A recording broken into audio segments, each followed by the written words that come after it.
Today, we're diving into a stunning report that breaks down how one single phone call might have been the final push that led the United States and Iran to the brink of war.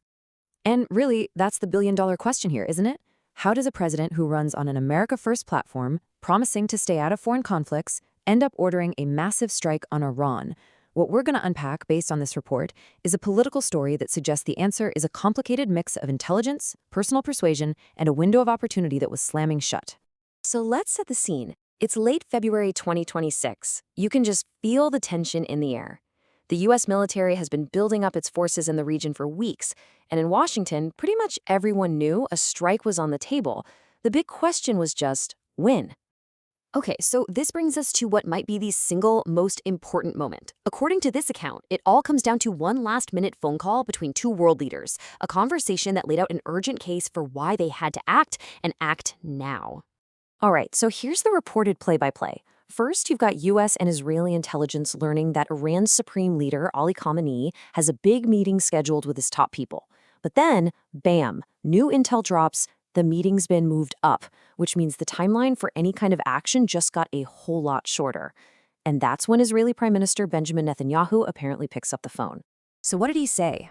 Well, the report claims Netanyahu told President Trump that this could be their best, maybe their only shot to take out Khamenei.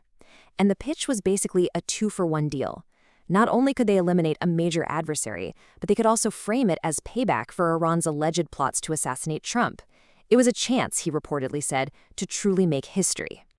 Now, to really get why this is such a big deal, you have to remember just how much of a U-turn this was for President Trump's entire foreign policy.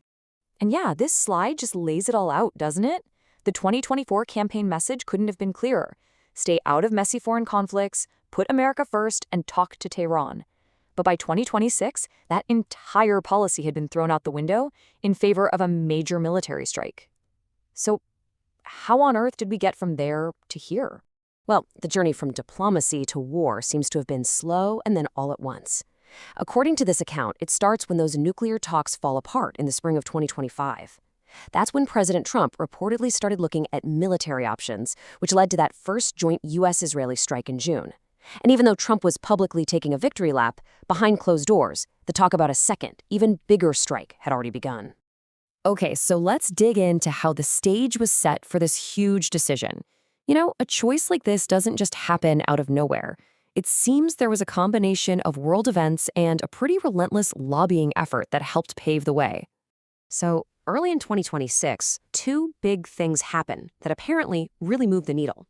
First, a U.S. operation in Venezuela to capture its president goes off with very few casualties. To some, this kind of made it seem like you could pull off these big military moves without a lot of risk. And second, huge anti-government protests start breaking out all over Iran, and some folks took that as a sign that the regime was on shaky ground. Meanwhile, Prime Minister Netanyahu is reportedly building his case over months.